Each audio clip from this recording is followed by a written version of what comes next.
Okay, so I was saying that a lot of the times people want a positive voice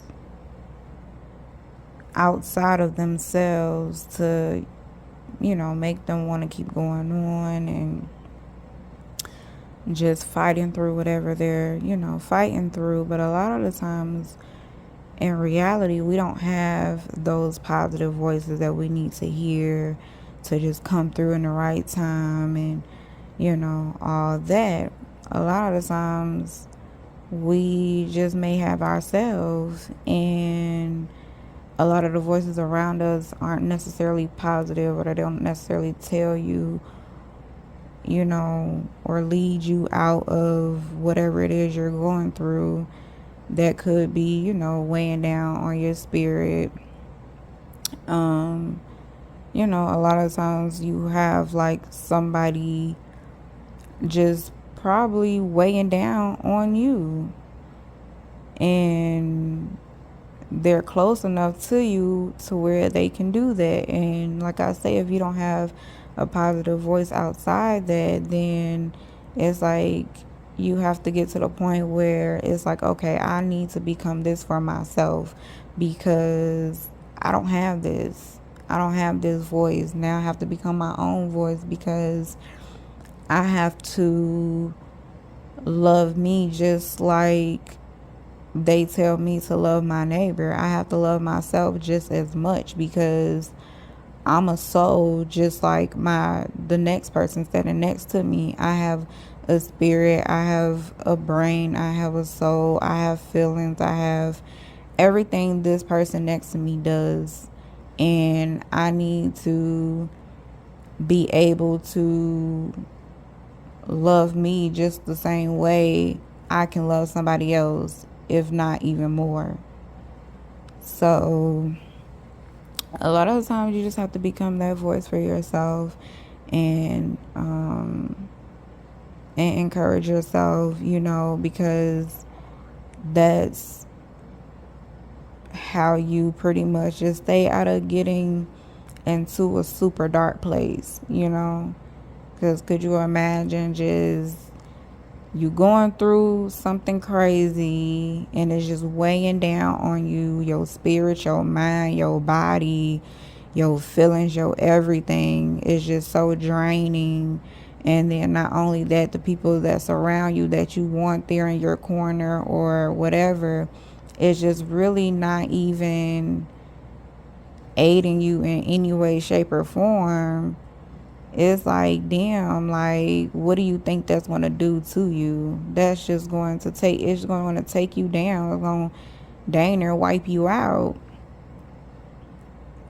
But you're waiting on like a miracle. You're waiting on that person. And a lot of the times, the person that stays with you every single day of your life is you. You have yourself. So it makes sense, even if you do have other people that's being positive around you, it still makes sense to become a love of yourself. And that doesn't mean selfishly. That doesn't mean like in a way where you just like gotta be rude to people or anything like that. But you have to stay uplifted to even be able to give somebody a part of you. How are you just continuously giving yourself away, and you're beat down? Like, what do you have to give at this point? For real, if you're tapped out, you have to be that person to encourage yourself. You have to be that person to make decisions for yourself, what benefits you, and you have to make yourself happy while you're here, just the same as you want to make the person you love besides yourself.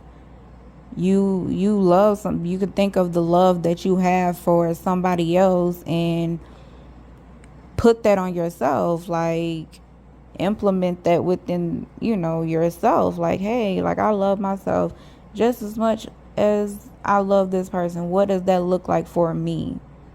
If nobody's giving that to you, why not be able to give it to yourself?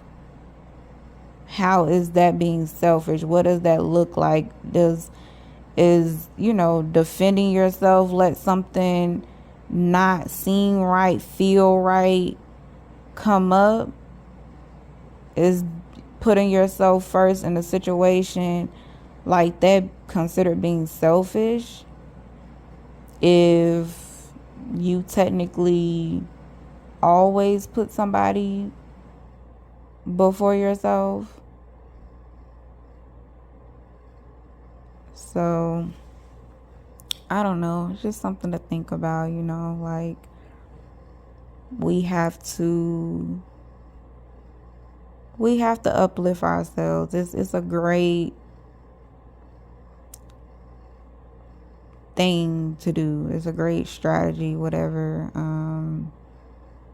for yourself to work on and gain, because why wouldn't you need a positive voice in your ear? The world already do what it do. Life already hit the way it hit, because we just can't control a lot of these things that happen, but you can always control yourself in a situation and what you allow to be around you and affect you and just take over you. You know what I'm saying? You have to be realistic with what type of person you are and the type of company that you're keeping around you. If things aren't feeling right and moving right and just flowing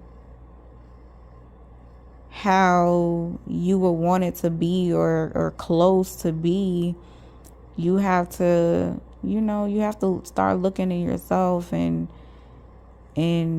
fighting that part of your ego to be like, okay, I need to get out of my head about this. I need to make a change. And that seems impossible. That seems like it seems annoying, because that's just so much work to do and rewiring to do. But at the end of the day, it's a very healthy trait to have for yourself, to really tap into yourself and be able to give yourself the things that you need and desire to grow in the best possible way that you can grow, so that everything that's on the outside just kind of flows, because you're flowing so well within that it's going to pour out into your daily activity, your daily mindset.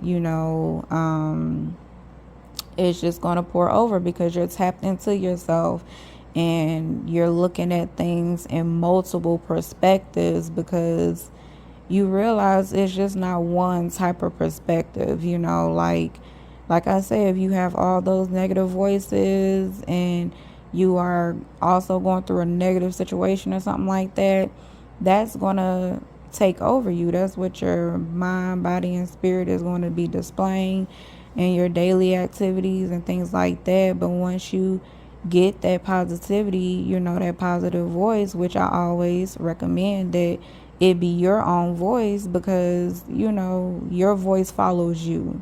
And at the end of the day, your mind is powerful, but it's you are you, so therefore you have control of your mind, whether your mind seems like it has control of you sometimes.